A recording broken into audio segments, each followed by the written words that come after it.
Mesdames, Mesdemoiselles et Messieurs, bonjour. Mesdames, Mesdemoiselles et Messieurs, bonjour. Que Dieu, l'Éternel Dieu, le Tout-Puissant, qui a fait les cieux et la terre, vous bénisse abondamment et richement, et que tout ce que vos mains touchent devienne de l'or.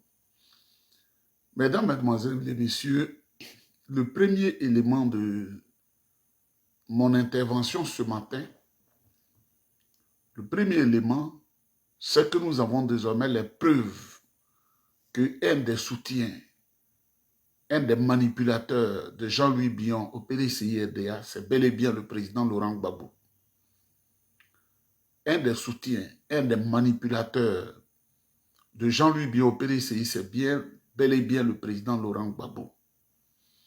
Il est dans son rôle, le président Laurent Gbagbo. Toujours la déstabilisation, ramée à contre-courant de l'histoire.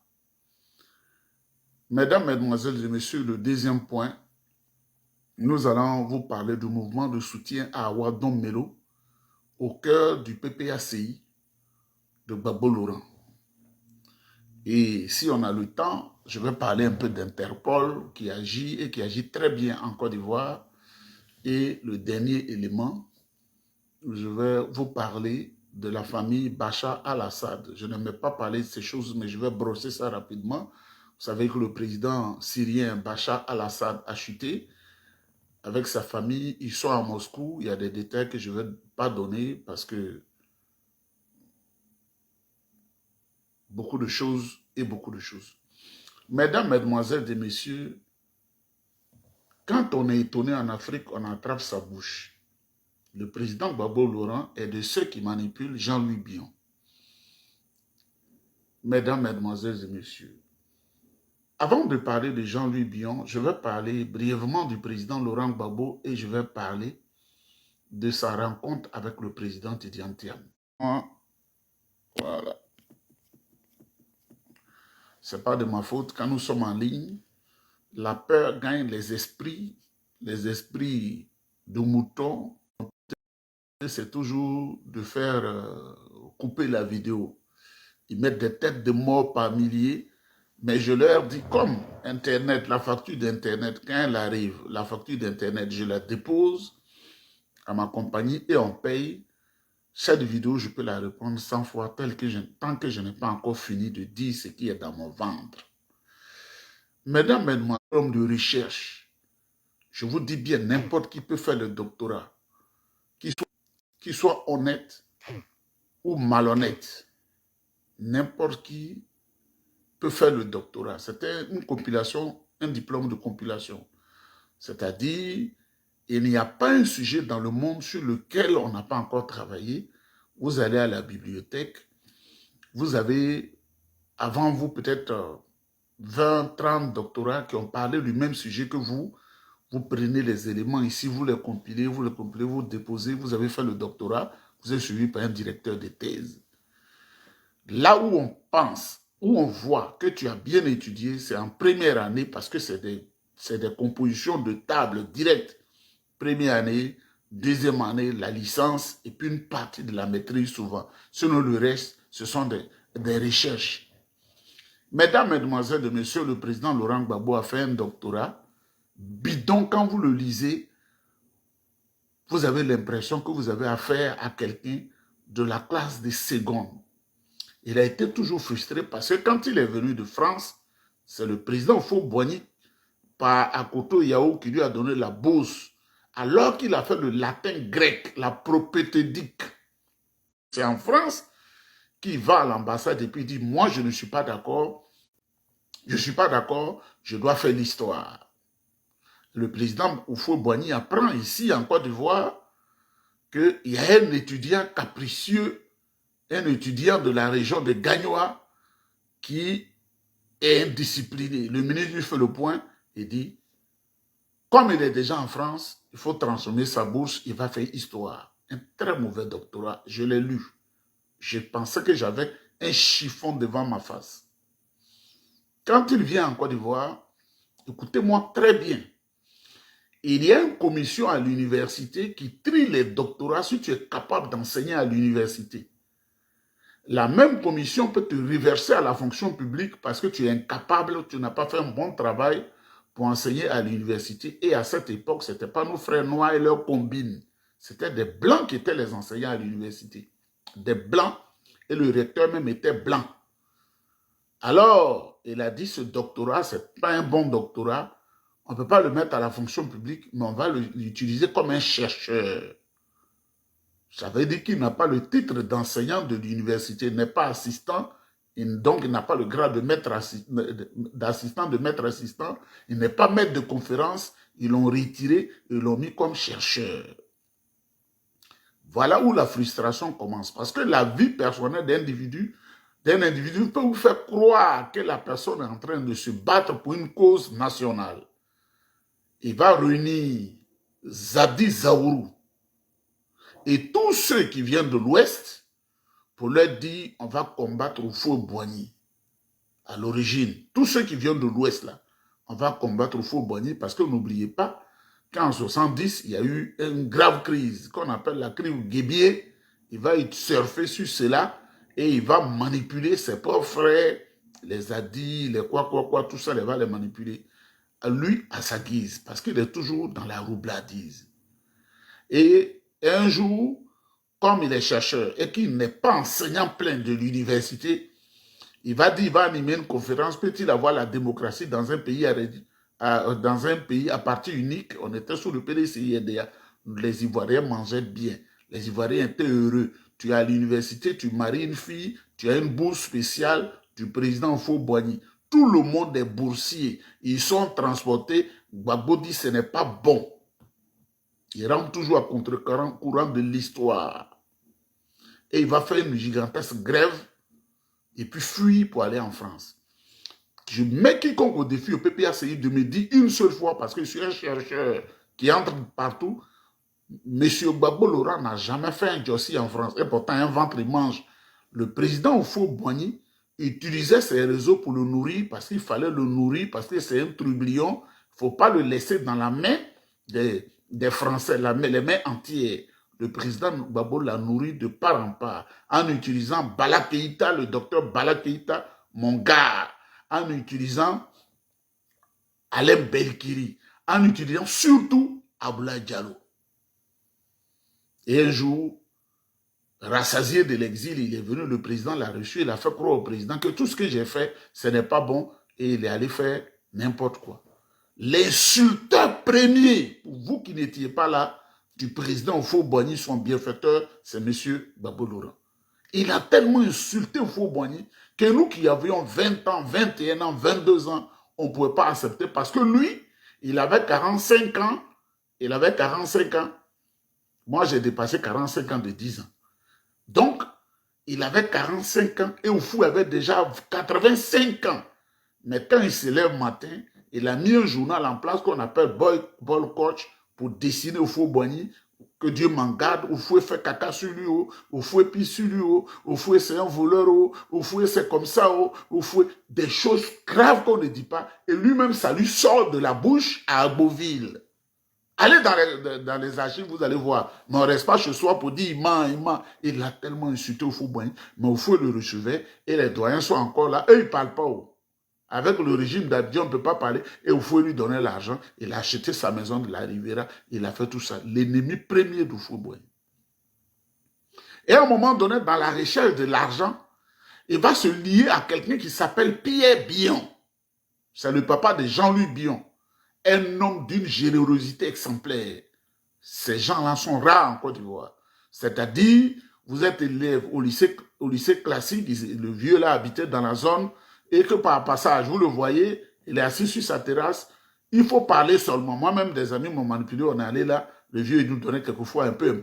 On était petits, de 10 000, 5 000, 20 000, tu as que c'était un homme d'une extrême générosité, c'était l'ami du président Houphouët-Boigny. Quand il a senti, M. Pierre Bion a senti que ses énergies l'abandonnaient, et comme il était un homme d'affaires, il va appeler M. Gbagbo Laurent pour lui donner 4 milliards de francs CFA pour protéger ses enfants et ses biens. Et il va encore aller chez Guy Robert en 2000 pour lui donner de l'argent et pour dire protège, parce qu'il y a une élection qui engage les deux. Gbagbo a pris cet argent. Et j'ai les preuves Parce que je dis, je suis en train d'écrire. Le livre va paraître en anglais avant d'être en français parce que les anglophones sont plus nombreux. Quand il a pris Jean-Louis Billon, à qui son père a dit, on est en Afrique. Si tu ne fais pas la politique, les affaires que je vais vous laisser, tu ne pourras pas gérer. J'ai déjà géré Guillaume Robert, j'ai déjà géré Gbagbo Laurent. Et le papa Billon est décédé. Quand le papa Billon Pierre est décédé, perd son âme, ce grand homme qui m'a aidé. Hein? Et après, à cause de ce vieux Billon, son fils, Hervé m'a connu et Hervé m'a beaucoup aidé. Mon ami Hervé. Hervé Billon, hein? Le petit frère de Jean-Louis, un homme généreux aussi, à l'image de son père. Et donc, quand M. Pierre Billon décède, Gbagbo Laurent prend en compte la famille Billon, en reconnaissance, il faut le dire. Et il décide de mettre Jean-Louis Billon à la chambre de commerce et d'industrie, alors que le monsieur qui était là, il gérait bien, parce qu'il faut retourner l'ascenseur. Il prend Jean-Louis Billon, il le met là-bas, et Jean-Louis Billon devient FPI. Jean-Louis Billon, là, il devient FPI, Front Populaire Ivoirien. Ce n'était pas PPACI. Si tu es né ce matin, c'est ton problème. Ou bien toi, tu traverses l'histoire, c'est ton problème. Vous voyez, je ne lis pas, je vous parle. Jean-Louis Billon est là-bas. Mais Jean-Louis Billon, son papa lui a laissé des affaires qui doivent prospérer. Donc, c'est dans la Côte d'Ivoire qu'il doit piocher pour faire des bénéfices sur ses affaires. Il va aller voir le président Laurent Gbagbo et puis lui dire, donne-moi le port à conteneurs pour augmenter mes affaires. Moi, je suis président de la Chambre de commerce et d'industrie. Tu m'as fait du bien, donne-moi le port à conteneurs. Le président Gbagbo va le donner à un groupe français. Lui qui dit n'aime pas les Français, il va lever le patrimoine ivoirien et le président Gbagbo, là, il va donner aux Français, il ne donne pas à Jean-Louis Billon. La semaine qui a suivi, Jean-Louis Billon crée une ONG de la défense des intérêts des Ivoiriens. Vous voyez, c'est pourquoi il faut être très intelligent, parce que à cause de leur ventre, à cause de leur bas-ventre, il peut vous créer des problèmes, vous pensez qu'il lutte pour vous. Et il va commencer à insulter celui à qui on l'a confié, le président Laurent Gbagbo. Jean-Louis Billon écrit dans les journaux, les défenses, la Côte d'Ivoire ne marche pas bien. Le président Gbagbo retarde la Côte d'Ivoire. Il dit, il y a des raquettes sur les routes. Tout ça là, le président Gbagbo l'observe. Parce qu'il a eu de l'argent, ça y est, dans la gorge déjà. Donc il ne peut plus rien contre le jeune Jean-Louis Billon. Jean-Louis Billon, FPI jusqu'à 2007. La période où Soro Guillaume est venu au gouvernement, sur cette période-là, il va se rapprocher de Soro Guillaume parce que le président Gbagbo était en difficulté, il a eu le nœud creux, il s'est rapproché de Soro Guillaume et en même temps, il est allé au RDR quand il a été convaincu par Ali Koulibaly. Pourquoi Ali Koulibaly? Ali Koulibaly est de la même région de Dabakala que lui. Le village de Ali Koulibaly s'appelle Niéméné. Moi-même, j'avais été recruté une année pour aller jouer au football à Niéméné. Je n'étais pas comme ça. J'étais en vacances à Dabakala et j'ai été pris pour celui qui doit venir défendre leur couleur et discrètement j'ai joué jusqu'en finale où bon, on a perdu. Donc, ils sont des frères de la même région. Par Soro Guillaume, il va connaître Ali Koulibaly et Ali Koulibaly va lui dire qu'il faut venir au RDR. Donc, Jean-Louis Billon prend la carte de RDR et il devient un des financiers des cadres du RDR. Donc, les élections de 2010, là, il était au RDR. 2011, il était au RDR. Mais il ne se prononce pas parce qu'on ne sait jamais l'issue de la crise. Il était au RDR jusqu'à ce que Ali Koulibaly l'impose au cadre de leur région et il devient, pour service rendu, il devient président du conseil régional du handball. Handball veut dire Dabakala et Kachiola. Dabakala et Kachiola. Il était dedans et il a commencé, le président Alassane Ouattara lui a fait de lui le ministre du Commerce. Il était maintenant ministre du Commerce. Quand il dit au président Alassane Ouattara, la deuxième partie du port à conteneurs, tu dois me le donner. Le président Alassane Ouattara, c'est un pantin de la France.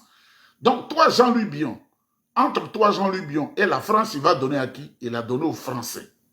Parce que lui, c'est comme ça. Jean-Louis Billon a commencé encore à dénigrer le président Alassane Ouattara, comme il l'a fait bébé gâté avec le président Laurent Gbagbo qui est resté en silence. Le président Alassane Ouattara l'a dégagé de son gouvernement. Voilà Jean-Louis Bion pleurant qui va voir le président Henri Konan Bédié.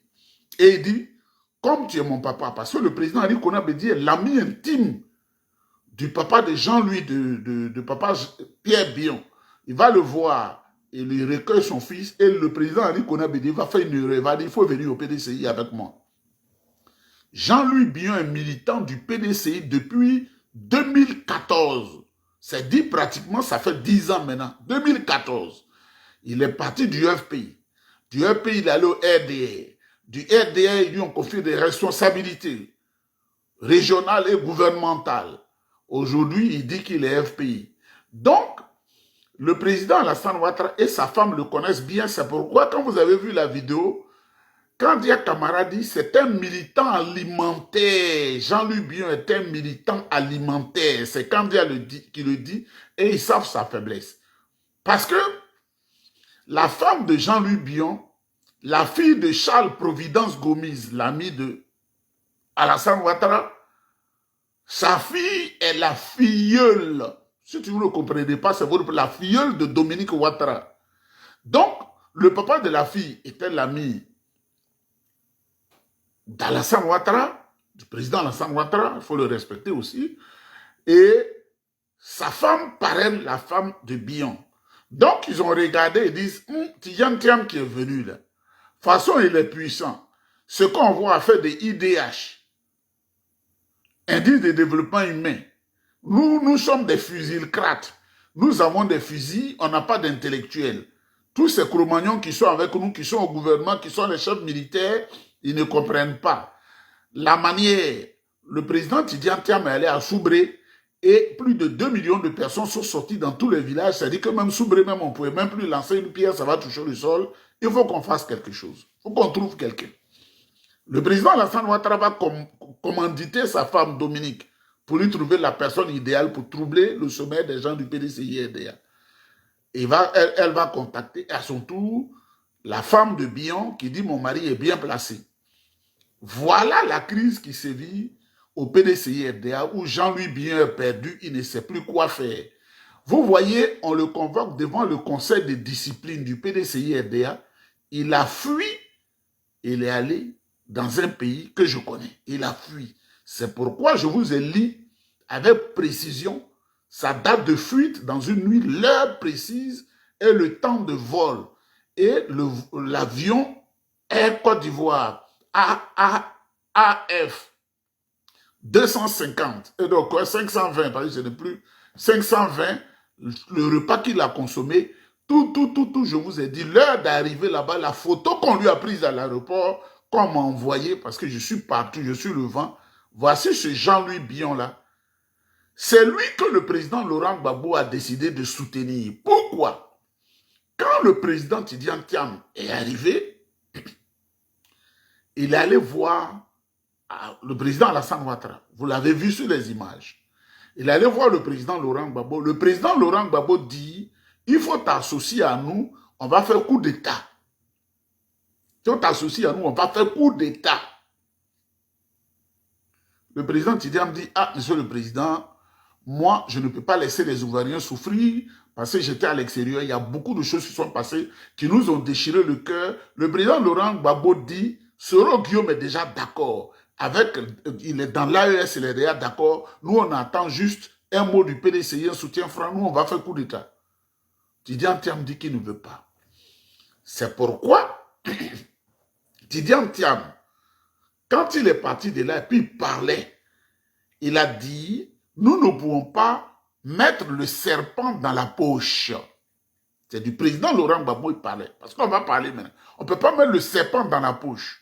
Et comme il n'a pas accepté, Koné Katina est allé dans l'AES pour convaincre Soro Guillaume que le PDCI ne veut pas de coup d'État en Côte d'Ivoire. Ils disent qu'il ne veut pas faire souffrir les Ivoiriens. Nous, on sait que où on est là. On est déjà perdant. Soro, tu n'es pas sur la liste électorale. Le président Gbagbo n'est pas sur la liste électorale. Il nous faut un coup d'État. Le président Tidjane Thiam dit, moi, ça ne m'intéresse pas. C'est la voie de la démocratie. Si on a gagné, on a gagné. Si on n'a pas gagné, on n'a pas gagné. Mais bien sûr, le président Tidjane Thiam va gagner. Alors, le président Laurent Gbagbo a décidé de sortir la tête de l'eau, faire la roubladise qu'il a faite à Houphouët-Boigny, qui est sa caractéristique naturelle, la roubladise, pour soutenir Jean-Louis Bion, pour troubler le PDCI RDA. Mais ce que je veux lui dire, le PDCI n'a pas un combat à mener contre lui, on n'a pas de vengeance. Mais ce qu'on lui demande, c'est de dire à Alassane Ouattara, au président Alassane Ouattara, d'inscrire son nom sur la liste électorale. D'inscrire son nom sur la liste électorale. C'est le combat que le président Gbagbo doit mener. On doit inscrire son nom sur la liste électorale.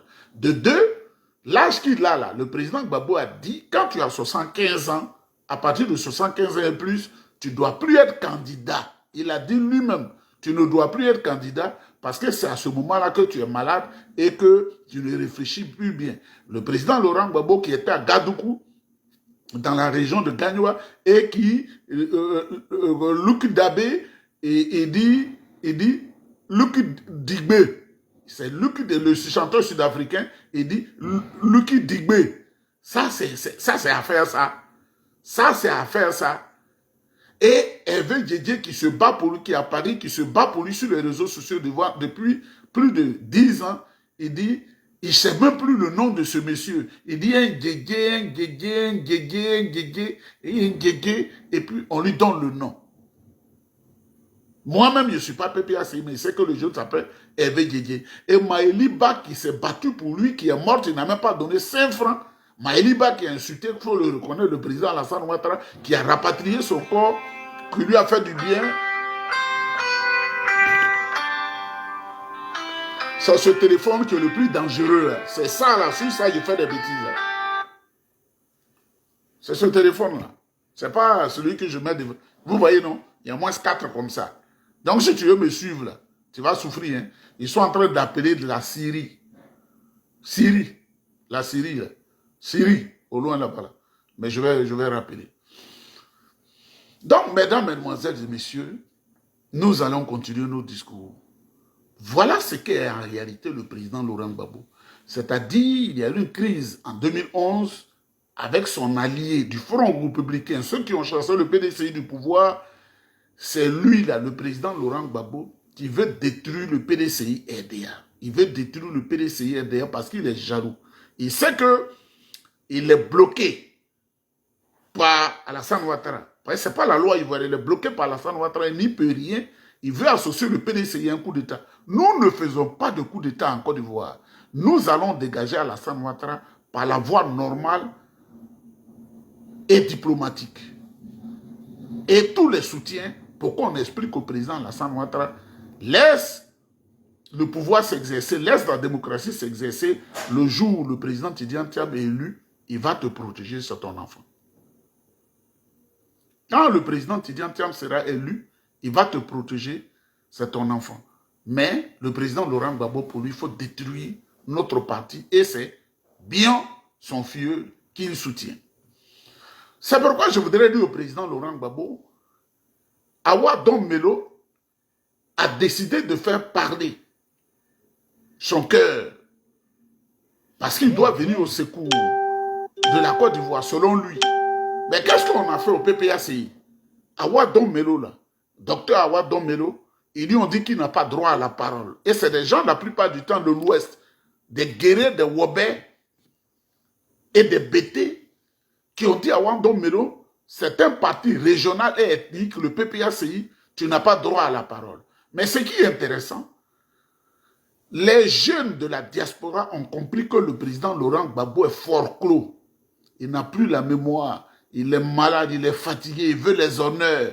Aïcha Kone, cette vieille inconsciente va s'asseoir pour chanter ses louanges et puis il fait comme ça, il fait comme ça, il fait comme ça. Il pense qu'il est devenu un Mandela.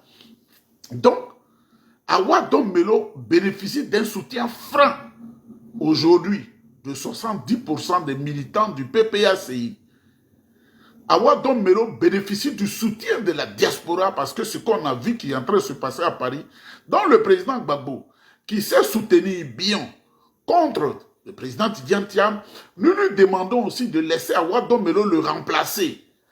Awa Don Melo doit remplacer le président Laurent Gbagbo parce que le président Laurent Gbagbo est comme un torchon, il n'est plus un être humain, il n'est plus là, il est fatigué.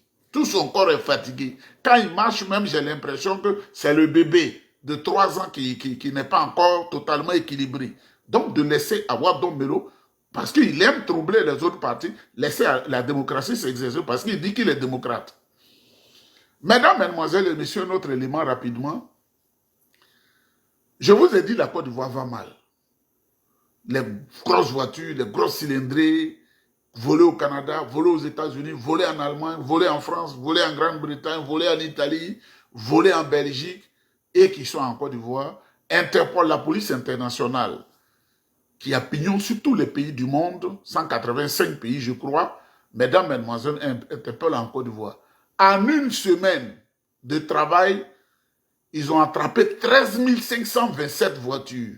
Vous voyez ce que notre Côte d'Ivoire est devenue? La Côte d'Ivoire du vol et des trafics illicites dans le monde. La drogue coule. La drogue coule. Les voitures volées. Notre pays a détruit son honneur. L'honneur et l'honorabilité des Ivoiriens. Quand tu dis que tu es Ivoirien, c'est-à-dire qu'on ne t'écoute pas à l'international parce qu'on dit que tu dois avoir le sang du faussaire. Voilà ce que la Côte d'Ivoire est devenue. C'est pourquoi je vais donner des conseils encore au président Alassane Ouattara. Monsieur le président, votre salut dépend du président Tidiane Thiam. Parce que vous pensez que vous avez servi l'Occident. Si vous ne savez pas négocier maintenant, le jour où vous perdez le pouvoir, vous allez le perdre. Même un pays africain, même francophone, ne va pas vous recevoir. Vous n'allez même pas aller en Europe. Même si vous aviez une petite maison en Europe, vous n'allez pas aller. L'exemple de Blaise Compaoré est devant vous. L'exemple de Mobutu est devant vous. Ce qu'ils ont fait à Bongo, Pouma Bongo Demba, c'est devant vous. Et ce qu'ils sont en train de faire à Ali Bongo, il ne peut même pas aller en Europe pour se soigner. Il est classé. Ali Bongo Demba, serviteur premier de la France, il ne peut pas aller en France, il traîne comme ça à ABC. Il n'a pas le droit d'aller en Europe. C'est bouclé, l'espace Schengen. Ils ont fait ça à son père. Ils ont fait ça à Mobutu. Alassane Ouattara ne veut pas comprendre. Et il cherche à être humilié. Le jour où vous tombez, monsieur le président, Dominique là, elle va vous fuir et vous allez souffrir. Et je vais vous donner un exemple qui est là. Ça fait 2 jours que ça se passe. Asma al-Assad. Asma est la femme de Bachar el-Assad. Ils ont fui leur pays, la Syrie. Ils sont allés se réfugier en Russie. Asma est britannique. Asma, la femme de Bachar el-Assad, est britannique parce que lui-même, il a étudié en Grande-Bretagne, à Londres, là-bas, à l'académie, quelque chose là-bas. Il a étudié là-bas. La femme, elle est en exil en Russie. Elle veut rentrer dans son pays où elle avait l'habitude de rentrer. Quand ils avaient le pouvoir, ils avaient les moyens, où elle a ses affaires, elle veut rentrer à Londres. On lui dit, malgré son passeport britannique, tu ne rentres pas ici. Leur sœur, elle est anglaise, elle est de là-bas, et le monsieur qui a étudié à Londres l'a épousée, une femme blanche, tu ne rentres pas chez nous ici. Ah, monsieur Alassane Ouattara, ce que je dis, je ne suis pas contre vous, mais c'est vrai que vous êtes vieux, peut-être la mémoire n'est plus là, mais c'est des exemples précis. C'est des exemples précis. Asma al-Assad, vous pouvez faire votre recherche, c'est la femme de Bachar el-Assad. Elle veut rentrer dans son pays. En Grande-Bretagne, tu ne rentres pas ici, on n'a pas besoin de toi, ton mari est tombé. Mais j'ai le passeport britannique. Oh non, ce passeport-là. Et je sais qu'ils vont éteindre le numéro de ce passeport. C'est un conseil. C'est un conseil. Le pouvoir, à un moment donné, trompe. Le pouvoir blague. Comme ça a blagué Mobutu, il ne pouvait plus avoir accès à ses médecins en Occident et il est mort de manière misérable. Et Blaise Compaoré est en train de souffrir dans les infirmeries à Abidjan, infirmeries de seconde zone à Abobo. C'est ça qui arrive aux dictateurs. Monsieur le Président, je ne suis pas contre vous, mais je vous dis la vérité que les gens ne peuvent pas vous dire. S'il était à Abidjan, je n'allais pas parler. Mais je vous dis, et je sais que les gens vont écouter, ceux qui mangent goulûment, qui sont, c'est-à-dire, il y a des gens, c'est-à-dire, aucune dignité, l'argent, l'argent, l'argent, l'argent. Moi, je ne sais pas comment les gens voient la chose, quoi. L'argent, l'argent, l'argent, alors qu'on n'a pas 10 ventres. Le dernier élément que je vais dire, Je vous amène à consulter la loi des finances 2025, c'est-à-dire le budget de l'État ivoirien. Vous serez étonnés du n'importe quoi dans la République. Sous Alassane Ouattara, du n'importe quoi. On donne beaucoup d'argent à Kandia Camara, on donne beaucoup d'argent à Dama Biktogo, on donne beaucoup d'argent à ce Malien devenu Ivoirien par habitude, Adama Tongara, avec un simple baccalauréat américain, on lui a donné tous les postes. Ministre, baccalauréat américain. Voilà des courants qui font n'importe quoi dans la République. C'est triste. Mesdames, Mesdemoiselles et Messieurs, j'ai fini. Espoir 2000, le patron d'Espoir 2000, c'est un groupe, ce sont des chanteurs, a été convoqué par la police où ils ont failli de peu le mettre en prison. Parce qu'il a chanté. Je vous dis, il a chanté, le morceau c'est « Ça balance ». Ça balance, il faut écouter cela. Il faut aller écouter Espoir 2000, il faut écouter Ça balance et vous allez voir comment Zoku a rendu la Côte d'Ivoire. Zoku, c'est Alassane Ouattara que j'appelle Zoku. Zoku, tu étais dans les tribunes. Tu dis de te classer. Si on ne te classe pas, on va perdre le match. Zoku, déjà, tu regardais les leçons, les routes tracées par le président Tidiane Thiam, partout au Bénin, partout, tout ce qu'il a fait, toutes les bonnes choses. Zoku, tu copiais comme un voisin qui regarde comme ça et qui regarde son ami, le devoir de son ami pour copier ça. Zoku, tu as échoué. Viens Zoku. Zoku Alassane Ouattara, tu as échoué. Quitte la tête de la Côte d'Ivoire. On est fatigué de toi. Il ne faut pas aggraver ton cas. Parce que le monde est en train de changer. Le président Donald Trump qui est arrivé là, tu vas faire la Côte d'Ivoire va souffrir. La Côte d'Ivoire va souffrir. Ce n'est plus ce que c'était avant. Mesdames, Mesdemoiselles et Messieurs, je voudrais vous saluer. C'est pourquoi je dis, notre salut, c'est le président Tidiane Thiam. Le président Gbagbo a échoué à la tête de la Côte d'Ivoire. Il n'y avait pas de guerre à Abidjan. Dites-moi une seule route de 2 km qui a été faite. Il n'y en a pas. C'est les RAV4 qui pleuvaient. Il aime les honneurs, le mensonge. Et comme il voit que le président Tidiane Thiam va prendre le pouvoir, il faut étudier Jean-Louis Billon pour gâter le PDCI-RDA. Donc, je dis aux militants du PDCI-RDA du courage et la force. Soyez comme moi. J'ai un esprit fort. J'ai un caractère fort.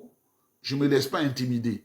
C'est pourquoi, quand quelqu'un m'appelle, il a dit non, dans le dossier Sanogo, mettons un peu bas la terre, mettons un peu bas la terre. Il pense qu'on ne m'amadou pas. Parce qu'en réalité, moi, je fais ce qui me plaît là. C'est ce que je fais. Fatim, vous venez d'écouter une vidéo de Isaac Nieba. Il nous donne l'impression qu'il n'a rien compris dans ce que c'est que la démocratie. Le président Laurent Gbagbo apporte un soutien clair ou bien pas clair à M. Jean-Louis Billon. Ceci change quoi réellement sur Isaac Nieba?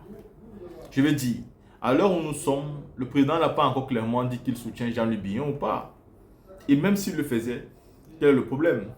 Nous sommes dans un monde de démocratie. D'ailleurs qu'aujourd'hui, même dans le PDCI-RDA, tout le monde ne soutient pas Tidiane Thiam. Parce que Tidiane Thiam est arrivé comme un sauveur, celui-là même qui veut remplacer le président Bédié, mais sans preuve. Le problème ici, c'est ça. C'est qu'il veut remplacer le président Bédié sans preuve, alors qu'il n'était pas là durant des années et des années.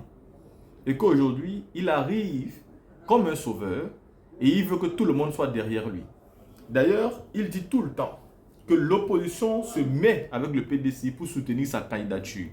Parce que lui, il est convaincu que les Simone Barbeau, les Charles Blé Goudé, tous ces gens sont avec lui juste pour que lui, sa candidature soit poussée. Et eux seront tout simplement de faire valoir.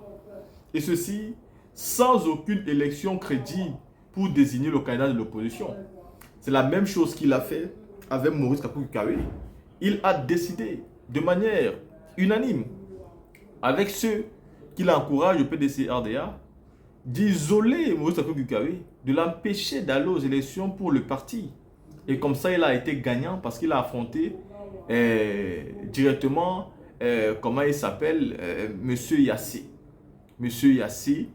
Et vous voyez qu'aujourd'hui, sa présidence au PDCI n'est pas légitime parce qu'il n'a pas affronté un vrai candidat qui voulait le même poste. Et c'est la même chose avec tout le monde. Et son problème, c'est que dans l'opposition, il y a des hommes comme le président Laurent Gbagbo qui ne sont pas d'accord avec lui. Et le président n'est pas seul parce que les personnes comme nous aussi, nous pensons que Tidjane Thiam n'est pas crédible. Il est un candidat de la France-Afrique et il peut être pire qu'Alassane Ouattara. Et ce que nous reprochons même au PDC-RDA, c'est de produire toujours des candidats étrangers pour gouverner en Côte d'Ivoire. Ils ont produit Alassane Ouattara, nous connaissons le désastre que ça a occasionné. Aujourd'hui, ils veulent produire Tidjane Thiam. Est-ce que ça sera différent? Quelqu'un qui arrive et dit j'ai des relations avec Barack Obama.